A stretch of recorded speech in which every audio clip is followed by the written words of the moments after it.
All eyes are on Ondo as the Sunshine State is preparing for the November the 16th governorship election. Preparations are gathering momentum as the election looks unpredictable. This is Standpoint. I am Precious Amayu. Now, the National Working Committee of the ruling All Progressives Congress has set up a 9-man committee to oversee the primary election for Ondo governorship aspirants. This was disclosed in a statement issued in Abuja on Tuesday by the party's National Publicity Secretary, Felix Moka. The schedule for the primary was also amended, and the exercise moved to the 20th of April. Aspirants of the ruling All Progressives Congress have registered their readiness to battle the incumbent governor, Lucky Aiyedatiwa, in the primary election holding next month. Among the political parties in the state, APC has more aspirants than other parties. I'll be having two of the aspirants to join us on the program today, but with us now is a former national president of the Nigerian Medical Association, Professor Francis Faduyile. He joins us via Zoom from Ondo State. Good to have you join us. Thank you very much. It's a pleasure to be here with you today. All right, you're smiling. I hope I got that name right. You were training me, you were training me earlier how to get the right pronunciation. Thank you so much. All right, so let's get to the conversation. Let me ask you. We know that people are already picking up their interest forms and interest and nomination forms. Have you done that yet? Yes, I'm going to the collection of the expression of interest and nomination form will end on 3rd of April, which is Wednesday. And as you know, Friday and Monday are public holidays. So I'm hoping to be there on Tuesday to pick my own form. Okay, so you're picking your form on Tuesday. But let's look at the general issues around this particular election, especially for the APC. We know that there are a lot of people who are now saying that they have the endorsement of the former governor. Why is there so much controversy around that endorsement? Well, sincerely, usually every state election, the incumbent usually gives direction on who will succeed him. And in this respect, it is not as unexpected if the former governor has given a nod to some of the people who are contesting or who are willing to contest to take over position after him. Unfortunately, we have a lot of us who believe that endorsement is good enough, and even if they have a body hug or a win, some of them may just think that is endorsement. But I can tell you categorically, as a member of the State Executive Cabinet, the government, the late governor did not at any time state that he has someone he wants to endorse. In fact, at a particular State Executive Council meeting, he said that he has no particular interest on who succeeds him, that he is for everybody. And I think that is the one that I believe is the position of Mr. Rotimi Akeredolu, who was the SY state governor at that time. But is it also possible that he had at different times also given his support to different people who are now aspirants today? Well, sincerely, everybody who knows Arakuri Rotimi Akeredolu knows that he is a man of his word. If he stands by you, he comes out and he wouldn't have any reason not to say it outside. And I can tell you for a fact, if he actually had someone that is grooming up to take over from him, he would have come out long before he died to say that is his preferred candidate. And I can tell you categorically, unemphatically, that he said at a State Executive Council meeting that he has no preferred candidate. At that time, we have about 5 or 6 of us within the cabinet who are who are consulting to contest at that time. And I said, well, he leaves the field open to any of us or any other person who is interested in succeeding him. So there is no way he could have done that in a secret area. I will not come out and say it publicly. All right, so I understand that we have other guests now with us, even as we bring in also one of the aspirants. He is a former member of the Ondo State House of Assembly and also a former chairman of Osopadec, also former member of the NDDC board, Benga Edema. He joins us also from Akure via Zoom. Good to have you join us. Hello, good afternoon. Good afternoon. Just before you joined us, I was just asking Professor Faduile why there is so much controversy around this endorsement issue from former governor or late governor now, Akeredolu. Why do you think that there's so much controversy around it, with more than one person claiming that they have been endorsed by the former governor? I do not really see much of controversy about this. One, unfortunately, the late Akeredolu is no longer alive to be able to verify or otherwise the endorsement issue that people have been peddling. And neither was it written in any testament or will or any document to say, oh, this is what he said when he was alive.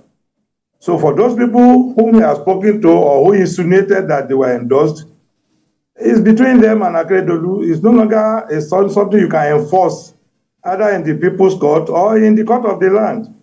So what we need now is that Akeredolu is no longer in a position to determine who his successor will be. The people that will determine who the successor of Akeredolu will be the party leadership and the Congress of APC in Ondo State. So it will no longer make any difference whether or not somebody says Akeredolu endorsed him or not. Since one, there are no testaments written in that regard, and two, nobody can enforce such even if they exist. So what is the relevance of that any longer? Mr. Edema, do you think that if he had actually, or the former governor had actually openly endorsed someone, that endorsement will be valid today, even with the death of the former governor? You see, for instance, let me tell you that I have said it on this channel some time ago that when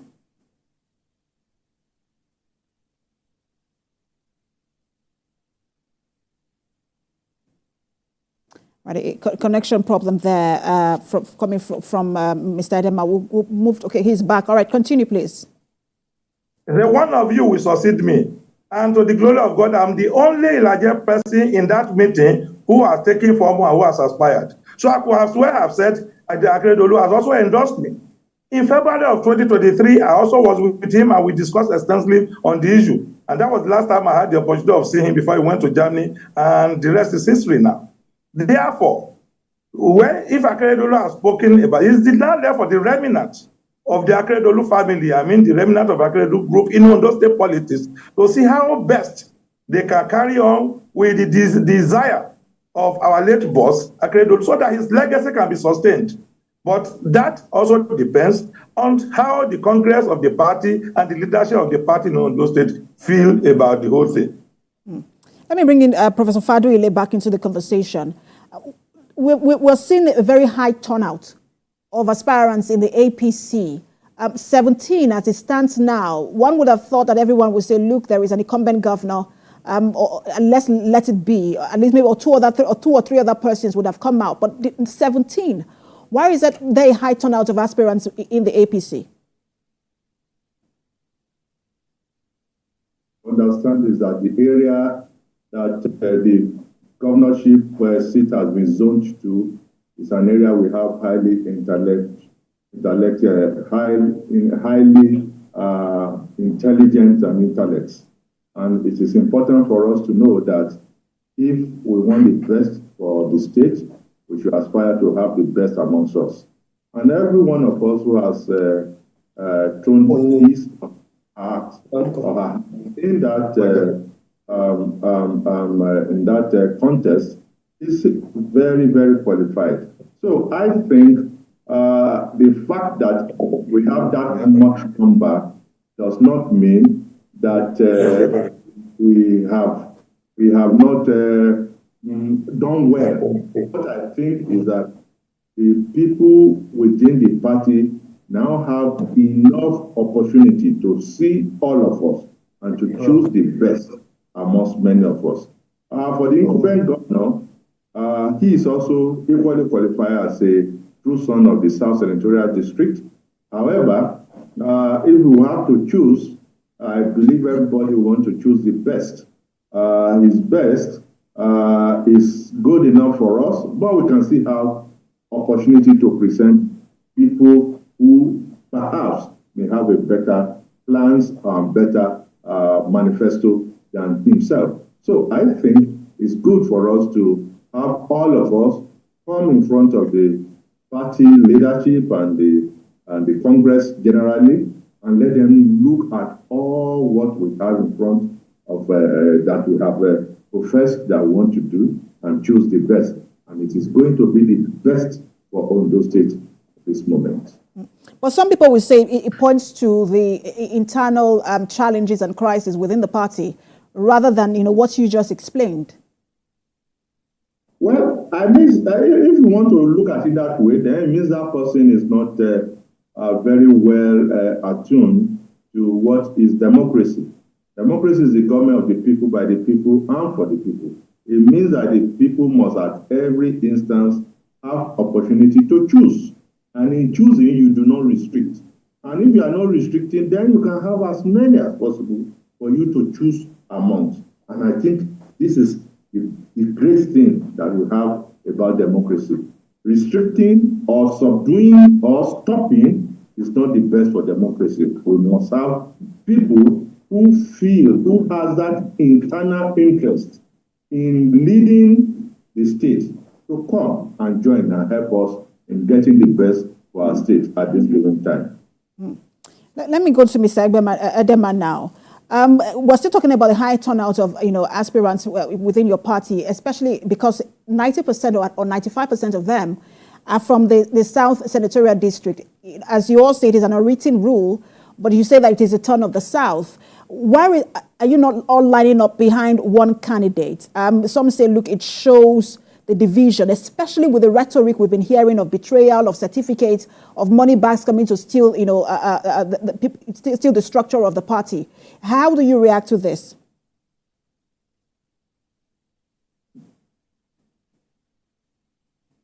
For instance, when I picked up my form about 2 days ago, I knew the numerous calls that came to me and said, you have given us hope. We thought you would not be able to pick up forms and we were disillusioned. But with you picking up this form now, you are giving us hope. And in the spirit of the New Hope agenda, I think I am set to go on. But all the same, you will recall that in 2023, October, November, December, there was so much internal wranglings within the party. The party was also almost polarized because of who succeeds Akeredolu, whether as acting governor or deputy governor, as the case may be. And you also know the case of the so-called Kaaba versus the present governor. So some of us are there to bring harmony to the party. But the way the party was, if people of us have not shown interest, the polarization will be so much that we cannot guarantee that we'll go into that election of November 16 as one team. But because the party was so polarized between two groups in such a manner that even up to now, we cannot guarantee that if either of those groups pick up the ticket, that we'll be able to reconcile ourselves. But thank God for people like us who are in the middle, who came in, and the people now have give a sigh of relief that they have people who can manage the party, who can harmonize all the interests of the party, so that we'll go into the election of 16 November 2024 as one team. So it's not anything out of place for polarization or for so many aspirants to come on, especially since we have this gentleman arrangement that it should go to the Ondo South, which, to the glory of God, a lot of our aspirant party leaders are adhering to. It's a gentleman arrangement, no doubt, but it's good for us. It breeds trust. So the party, as it were, before 27th of December 2023, was so polarized, such that the two contending groups, there's no way they could have gone into the election as one team. But thank God that some of us are in the middle, and we have created hope where there was no hope for the party members. And that's why they are happy that some of us have picked up forms and we are in the race. Ms. Adema, have you really engendered hope? Because you are also from the same place as the governor. One would have thought that both of you would have met and reached an agreement on who should represent your hometown instead of, both of you who are from the same place picking up the form at the same time. Doesn't that also show that within that region where you are from, there is also a level of division?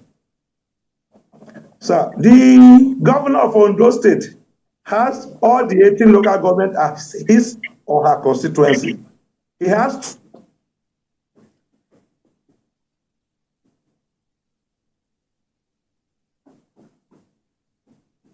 Right, network challenges there coming from Mr. Adema. We'll try to reconnect with him, but once we have him, we'll let him continue his thought. But let me get back to Professor Faduile. In terms of those who are, all right, I understand he's back. All right, please continue with your thoughts.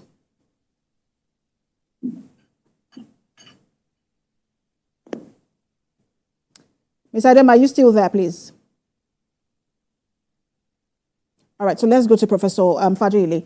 In terms of those who are running, in Nigeria, we have not categorized aspirants into two different sections. We'll say some are, contenders and some are pretenders.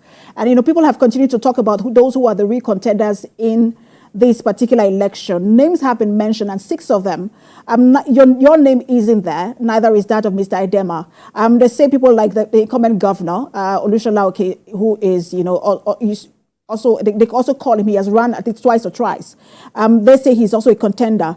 Mayo Akinfolari is also mentioned. Isaac Kekemeke is mentioned. Wale Akinterewa and Jimo Ibrahim. But your name isn't there, and Mr. Adema's name isn't there as contender. How do you react? Well, my reaction is simple. Number one, if you want to take any result, you want to see how far they have done their research about. The first thing we need to understand is that I can ask anybody to write an article in my name and just put people who they feel that it is a contender, it's a pretender, it's not a contender. Sometimes you underestimate some people, and at the end of the day, you will know that it is not what you see that comes out at the end of the day. For example, during the last presidential election, some people actually took some candidates as pretenders, and they shocked even some of the characteristic traditional big party states. So I do not know who did that research, who did that evaluation, and I do not know the basis in which they now come out to say somebody is a contender, somebody is a pretender. But if I may guess, we have the incumbent governor who is presently sitting in office. We have a senator who is presently sitting in office. We have somebody who has been contesting for 2-3 times, who is already known. And we have someone who was in the House of Assembly, House of Rep. Well, if that is the basis, well, they may be very wrong, because all those old glories may not determine how people want their candidate to be. People want fresh blood. They want fresh idea. You cannot put old things, and continue recycling old people, and you expect a different result. We have people who have been contesting for the past 16 years, and sincerely, what new thing is such person come to bring in? So we need to have a departure from the past. We need to set in a new generation. Those who are now 15 years to 20 years, they have seen world in a different perspective. And that is the way we are seeing things. About 10, 15 years ago, I'm not at this level. I have gone beyond this level. And I can tell you that there are so many things I have learned. There are so many mistakes I have made. There is so many experiences that I have garnered over the years. So I want to say that I do not know where they got their statistics from, where they did their research from, what is the population size. And the baseline is that anybody can go to the newspaper or news tabloid and have an article characterizing some people as pretender or contender or whatever. But the important thing is, at the end of the day, we want to see the best for the party. And I can tell you, if you look at my antecedents, if you look at what I've done before, if you have looked at how I have practiced this campaign up to this moment, I am not in any way afraid that I will clinch that ticket come April 20. So in categorizing, I will tell you exactly what was said. But you know that as an aspirant who is looking to clinch the ticket of the party, you're looking to get the votes of party members. And as a candidate who is looking to become governor, if one progresses to that level, you're also looking to, your first guarantee for votes would also be party members. And this is what they have said. They say that you are not a serious contender, and it's one of the dailies. And they say that whilst you are passionate about this ambition, but you lack the political structure to drive this dream. What again is your reaction to this? Political structure can be on the state of mind of the person who is writing that. I actually read that article on Vanguard newspaper, and I laughed when I saw it. I said, political structure, how? How has that person checked the political structure? For political structure, I have 18 local government coordinators. I have coordinators in all the wards. I am now getting people in the different units. The difference that I have with some of those people that they put is that some people have a lot of money and they are distributing hundreds or thousands of naira. And this is not what people want. We are discussing with them. They understand the situation. They know that the government house, Alagbaka house, is not for sale. It's not for the highest bidder. The people have suddenly realized now that they are not commodity that you can just buy over the counter and use at your own way. People have realized that at this particular time, they want a governor who is part of them, who listens to them, who feels how they feel. And it is important for you to know that Nigeria is undergoing a revolution. The revolution is coming. It started some few years ago. We saw a very big spike in the control, in the entropy within the system at the last general election. And I can tell you, the youth, the teeming youth, the large majority of people are now very aware that they cannot continue to sell their future. They cannot continue to say, take 5,000 and enjoy one meal, and they will start to suffer for the next 4 years. They have realized that they want somebody who is practical, who is pragmatic, who has integrity, who is compassionate. And I can tell you, it will be shocking to those people who have written those analysis, because they don't have any basis. They should have come out with the baseline of the basis in which they have gotten that, but I cannot see it. They said that I'm not a serious contender, that I'm a former Nigerian Medical Association president. And is that not a big position of responsibility that I have been, and I did very well. And we were able to, one of the things that happened during my time as president of NMA was COVID. That came into the world as a pandemic to the world. And you know, Nigeria is part of the country that was able to curtail it, that we do not have those catastrophes. What else do you want? Do you think that things can just come by luck? Professor Fadile, I'm going to give you enough time. Just a minute. I'm going to give you enough time to talk about your pedigree and your track record. But I want to get to Mr. Adema. I understand that we have him now. Mr. Adema, you were speaking to why yourself, you and the current governor haven't come to a gentleman agreement, looking at the fact that, or considering that you are both from the same region. Yeah, thank you so much. Like I was saying, I said the governor of Ondo State has the entire 18 local government as his or her constituency. The entire 203 wards as his or her constituency.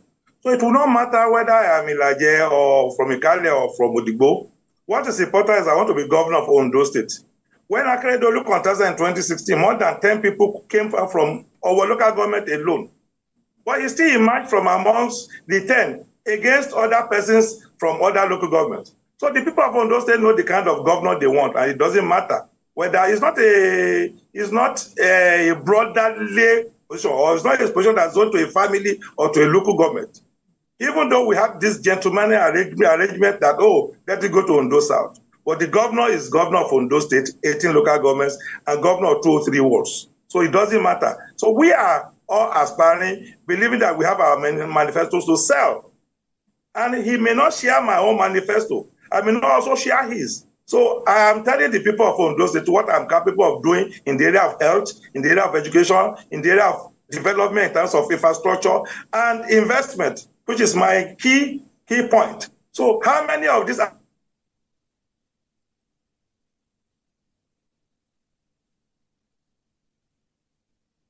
seem to be having these regular network challenges there with Mr. Idema. If he's there, Mr. Idema, let me just confirm again that you're there before I move to Professor Faduyile.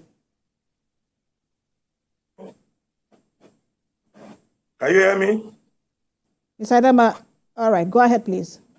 Okay, so the vision I have can only be delivered by me, not any other person. So it's not about somebody's coming from my own clan. Does he share my vision? Can he see what I have seen? Can he deliver on the vision which I have seen? I doubt if anybody can. So the entire Ondo State is my constituency for the purpose of this election. And I owe the people of Ondo State that duty. All right, so I also want to get your reaction to that report by one of the dailies in the country, mentioning 6 people or 6 aspirants as the actual real contenders, but your name is in there.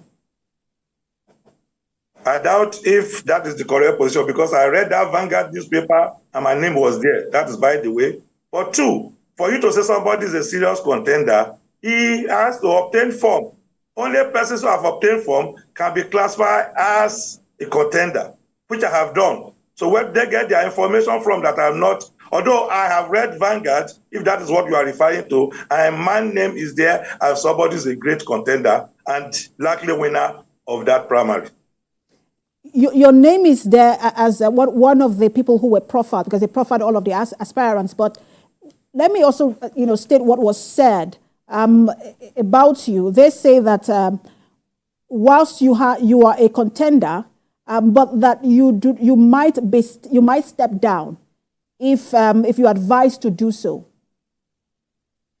Well, in 2016. When the late Akeredolu contested, some people came, they ranked him number 5 out of the aspirants that were contending at that time. And what was the final outcome?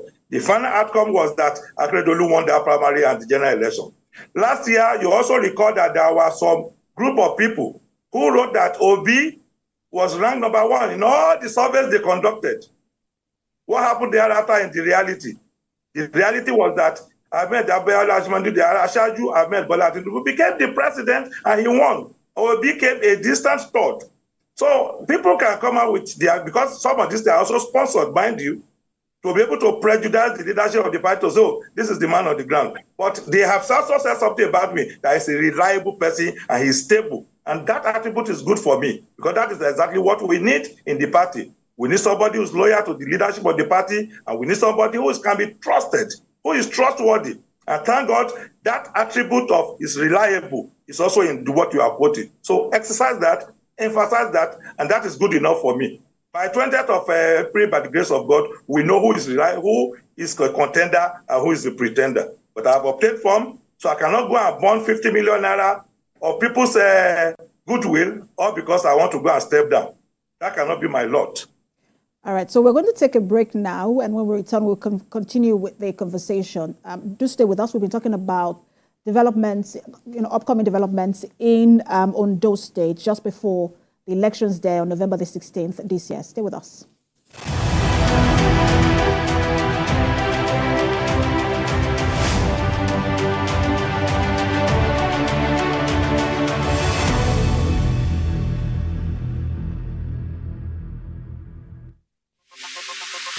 Stay ahead with the biggest news stories.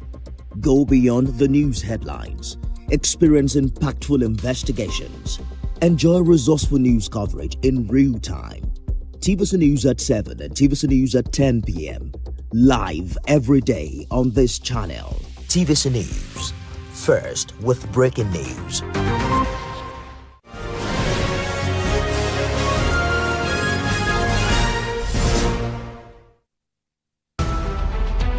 Every major news story is with many perspectives and layered with different levels of impact. Hello. What time did this happen? We will be right there.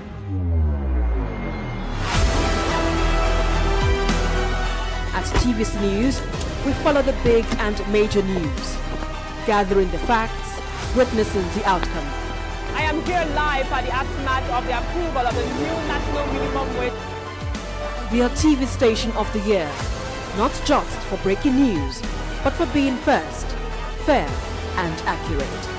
TVC News, first with breaking news. Our planet, our home, threatened by man's activities with fears of mass extinction on the rise. On Green Angle, we examine the issues that affect our environment, seek solutions to put us on track to secure and restore a cleaner and greener world for generations to come.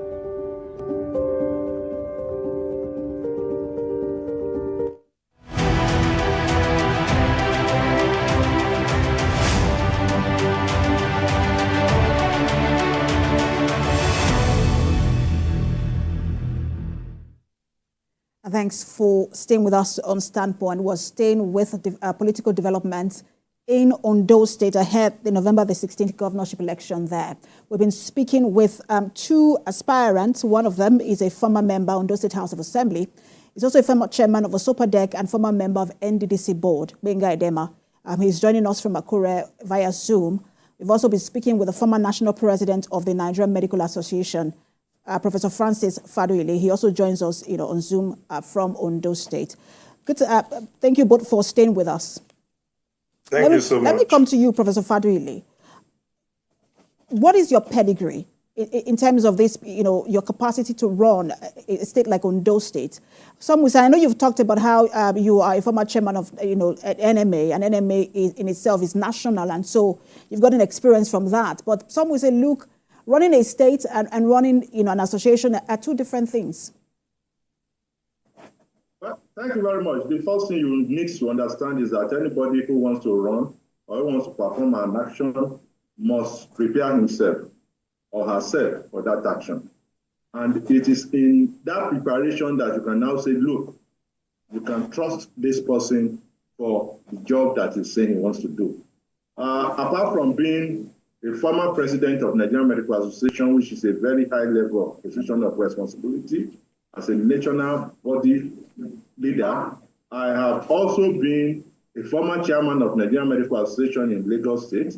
And again, in my career as a lecturer, I had passed through being the least of the lecturer and moved to the top of the cadre, being a professor. And within the university system, at a point or the other, you must have taken a position of responsibility, either a dean, a head of department, or lead a committee or the other. All these ones are things that will give you experience, generally for you to say, yes, you have had enough experience to take more duty. And apart from that, I have to give credence or thanks to the late governor, Arakunrin Oluwarotimi Akeredolu, SANCON, who gave me opportunity to also be a cabinet member. I was the immediate past special advisor on health of Ondo State. That gave me the opportunity to learn on the job on how the executive section of the of the government is being run. So if you want to look at it in terms of administrative experience, I have taken my time, I have prepared very well, I have been tested and I have performed. If it is in terms of executive arm of the government experience, I have worked with the late governor and I have been able to do the job that I was saddled with. Apart from that, I have also understood how the executive council moves and how things work out generally. If it is in terms of education acumen, I have the highest of all education acumen that you want. Apart from being trained as a medical doctor, I have a master's in business administration. I also have a master's in science of cell biology and genetics. Again, I have had other degrees outside this country. I have had a degree from the United Kingdom, which is diploma in forensic home identification. I've had training in Australia, in US, where I have had those experiences. And you need to bring all this experience together for you to improve what is on ground in our state. So I can tell you categorically, in fact, for you to have also had those education certification, you must also show evidence that you have used it to benefit mankind. And that is what is needed for you to have promotion from lecturer 1 to lecturer to senior lecturer. I have been able to translate what I have learned into improving the system. And these are things that are used together to promote you and to become a professor. And I can tell you many of my research work have been used within this country and outside this country, and today still benefiting humankind. So I can tell you, I am the most qualified in terms of experience. I am the most qualified in terms of exposure. I am the most qualified in terms of having the knowledge, know-how of how things are done. So if I may come in here, Professor Faduyule, competence is one thing and qualification is another thing. But people will say, look, whether it is to clinch the party's ticket or to win an election, it is a popularity context. What is your popularity within your party? Well, I must say that I have been part of the progressive structure since 1990, since 2009. I contested in the House of Assembly in 2011, and I have my own group of people who are supporting me. I contested in 2015. I have a group of people who are supporting me, even within this party, the same AC, ACN, APC, which I have remained all through. I contested briefly with Aketi during his second time in 2020, and I have my people on ground. I do not make noise. They say that a drum that has fluid within it does not make noise. We are not the people who are buying people, who are going to the social media or going to the print and audiovisual to start showing how well you are meeting people, discussing with them. We do our own in such way that we are getting the support base generally, and our level of acceptability is high. The only thing I have not done is for me to come to social media and start making noise or going to buy front pages of newspaper to showcase what I've done or to do to say, well, this is what I'm doing. Because politics is, for you to be a leader, is a position of responsibility. It's not a position in which you want to show that you are garrulous, that you are proud, that you have this. It's a position in which you must show a lot of humility. And this is what we are showing. We want to work for the people, we want to work with the people, and we want to work to make sure that the generality of the community is better. And that's what we are doing. It's not about making noise about our popularity status. Thank you. Let me go to Mr. Edema. I'll also ask you the same question in terms of your chances to clinch the party's ticket and to win an election in Ondo State. I've also said it on this channel before that I joined politics in 1990 when General Ibrahim Babangida made it possible for some of us who are young people at that time to be able to join political parties because he created the enabling platforms for us. We were equal joiners and equal founder of the SDP and ROC, which Babangida handed over to us. And at that tender age, I was a delegate to the Just Convention in 1993, where we elected Bashorun Moshood Kashimawo Abiola as the candidate of SDP, and later who won the June 12th election. So at that tender age, if I could defeat so many people in the then Ilaje SLO, the local government, which is now Ilaje local government and SLO, will become if I had the highest vote in that primary election, that is how I started. And ever since then, I have participated in almost all the primary elections that I have participated in the party that I have been. I have also contested in those primaries. I have won many. I have also lost some, no doubt. But the implication is that I am a grassroots politician, and they know me and they trust me because they know I don't lie. They know I will say what it is, the way it should be. So, and that is what you need to be able to give to your people. They should be able to trust you. For instance, in 2016, I was the chief returning agent of late Arakuri in the election that was held at the Dome in Ondo State in 2016. Go and verify. So I've been part of the system since 1990, and they know me. And that without prejudice the fact that I've also developed myself academically. For instance, I have my first degree in geography from Obafemi Awolowo University in Ife. Before I went to study law at the University of Ibadan. And ever since then, I have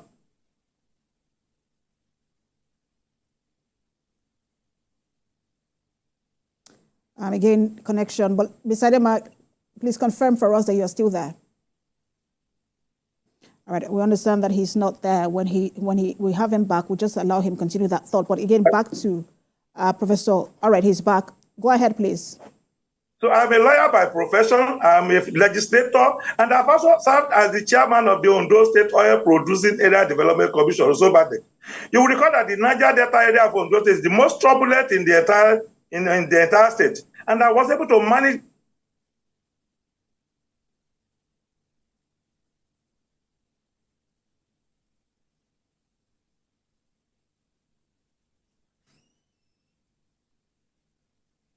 Let's get to Professor Fadoyle.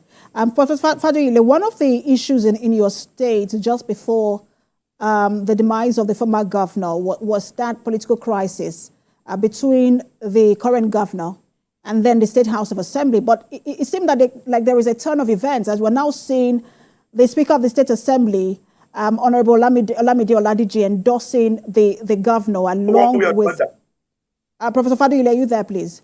Along with 14 other State House of Assembly, lawmakers. Does that give you a sense of concern with this kind of endorsement coming from the House of Assembly for the governor? That look, he seems like he's the preferred aspirant.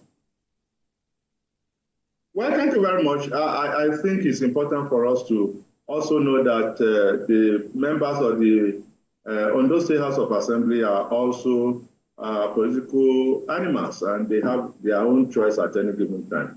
What happens about the number of those who are given endorsement? I don't think it is that 14 or 15 that you are saying. At the inauguration, the speaker came out and said it was 18, and I remember that 13 of them wrote that they were not part of it, and they actually stood their ground. And in a 26-member house, it means that you cannot have 18 when 13 has stated that they do not agree with it. And even the one we saw in Abuja, it was 13 of them, including the Honorable Speaker. But the Speaker has his own reason to choose wherever he wants, but it doesn't mean that his choice is going to be universal to everybody. He has a reason for his own choice. He's the same Speaker who was leading the position of impeaching a person some few weeks away. And if he has turned coach, well, he knows why. But importantly, is that Ondo State needs someone who has the temerity to lead its state from the current situation. The current situation in Ondo State, especially within the APC family, is not a thing in which you can just wish away. We need to bring everybody together. We have had, even in the House of Assembly, we have 13-13, and that is not good for democracy. It is the best for us to have someone who can bring A and B together so that we can work together. Like what my brother has said earlier about the polarization within the party. If you choose A or you choose B, B may decide not to work with A, or A may decide not to work with B. So it's better for us to have a fellow who can unite, who can bring the two of them together. And that is the beauty of democracy and resolution. Again, for what the speaker is doing, I don't think is that popular. Even within his area, we have people who are supporting other candidates. So importantly, we cannot take that as the gospel truth, or as the final say, or as what we will use to judge that the current speaker position is the best for the state at this particular time. So you're saying that the endorsement of the speaker and some other lawmakers isn't weighty enough to garner support for the governor? Can we say that the protest letter written by the 5 member of House of Assembly, House of Representatives out of 8 in Ondo State is strong enough for us to say the governor does not enjoy the support of the people. Everybody has a reason or the other to take a position. We should not in any way try to elevate somebody beyond his own individual person. The speaker is Honorable Ladiji by himself. He's not speaking for anybody. He's not in the house that is speaking for us. He's taking his position, and anybody can take a position. So it doesn't in any way make it as if it is the general view of people. So I can tell you for a fact that that does not translate to What about the move by the what they call, I think they call them the elders of the Ondo State All Progressives Congress. They are called Ondo APC Aborigines. They said they have penned down 3 governorship aspirants on the party's platform to consider for endorsement. And what do you also make of that? Well, I have seen those Ondo Aborigines, and I have seen the dramatics personnel leading that are those people who we have seen in one particular area supporting one particular candidate. I think, you see, if you come to Ondo State, or if you are in Ondo State, it's a season of endorsement. A endorses B, B endorses B, Group A endorses someone, Group B endorses the same person, Group C endorses. Even we have artisans, we have cobblers, we have this, everybody endorses. And it is important for us that we should know that what we need to do is for a candidate or aspirant to go and sell himself to the public, to the members of the party. We should leave this endorsement charade and face what we need to do. It's not about endorsement. What do they have to show that they are endorsing without the person talking to them, telling them what he wants to do? So what we are doing, what we believe in real democracy is every aspirant who goes out to go and sell himself to the people who wants to vote. It's not the other way, in which we have people who are not members of APC, people who are not politically inclined, people, in fact, we even have a group of revert people coming and they are being forced to say, okay, endorse, endorse, endorse. It is enough for this endorsement. Let everybody go out. Let everybody goes out and go and present themselves. All right. Professor Fadile, I also want to quickly put you on hold because I understand we have Mr. Idema back now. His connection has been a bit shaky. But I want to see if we can give you the last few minutes that we have on the program because, you have not had enough time to speak, as it were, because of a connection. So whilst you were speaking earlier, it was interesting that you mentioned, some of the things you said the last time you were on TVC News. But somebody responded to your last conversation with us, and the person said, and his name is Eniola Peter Amoniyi. He said that you should have been useful to your kindred first before thinking about a whole state management. And he asked you a question. Can you point to what you did in your hometown when you were a member of the House of Assembly and as Osopadec chairman? Much. I'm sure that fellow Saturdays don't live in Ondo State. Even he claims to be an indigent. When I was in the House of Assembly, I was the first honorable member to do what we call stakeholder forum, to be to give account of what I did in 4 years when I was leaving the House of Assembly. And I represented my people so well because I gave scholarships, and some of the people I gave scholarship to, a lot of them went to the university and they have graduated, and I can attest to that testimony. But let's go to Osopadec, which is an executive function. In Osopadec, when I got there, the bursary system, for instance, which I restored, was abandoned since 2014. The last time bursary was paid in Osopadec was the year 2014. I got there in 2017. I paid Osopadec bursary every year because it comes from our budget, which is an annual budget. So you can go and also find out if it's part of us. Then 2, when I became Osopadec chairman, I realized that there was so much of truancy in our public institutions, especially the basic health facilities and schools. And what was the essence? What was causing truancy? A lot of the people working there, they didn't have accommodation. So we decided to build houses as staff quarters to all the utilities in Ilaja and SL Duduko government. They are also verifiable. So I can tell you that the fellow who has raised those questions certainly is done within Ondo State. And beyond that, I also emphasize the issue of investment as a way of curbing poverty in our clime. And that was why we created the Memphis Microfinance Bank, which is capitalized over 200 million naira and in existence to give credit, to give microcredit to our people so that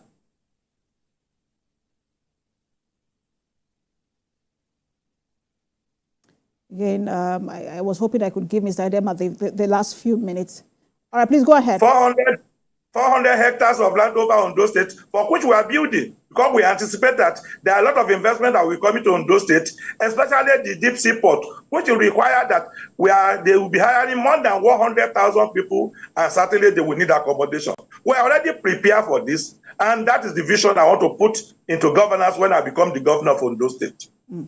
And considering how the primaries, APC primary in Edo State played out, are you optimistic of a fair or free and fair process in Ondo?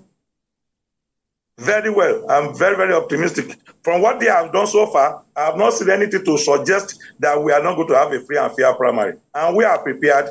And that's why I must thank the people who contributed, the goodwill people, the good people of Ondo State, who in their will contributed so much money for people like us to contest, because they are so happy and they wanted us to obtain form. People thought the form was for only the money bags. But the people of Ondo State came together, put money together for people like us to be able to purchase the 50 million naira form. So they're already there for me.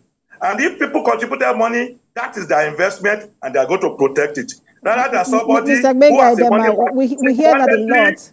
Politicians always say that people contributed money for them, but we will see how money, because I have a money bag. So it's for anybody to believe or to know. I'm afraid we have to leave it there. Who are the sources of their contribution?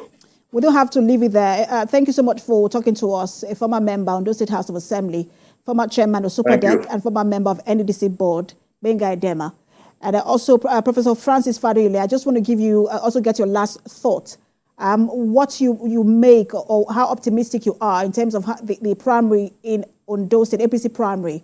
Do you think that it will be free and fair? And how, if you do not win, would you be willing to support whoever emerges? Well, thank you. The good thing about democracy is that the people will make their choice. And once the choice is made, you have to abide by the choice of that people.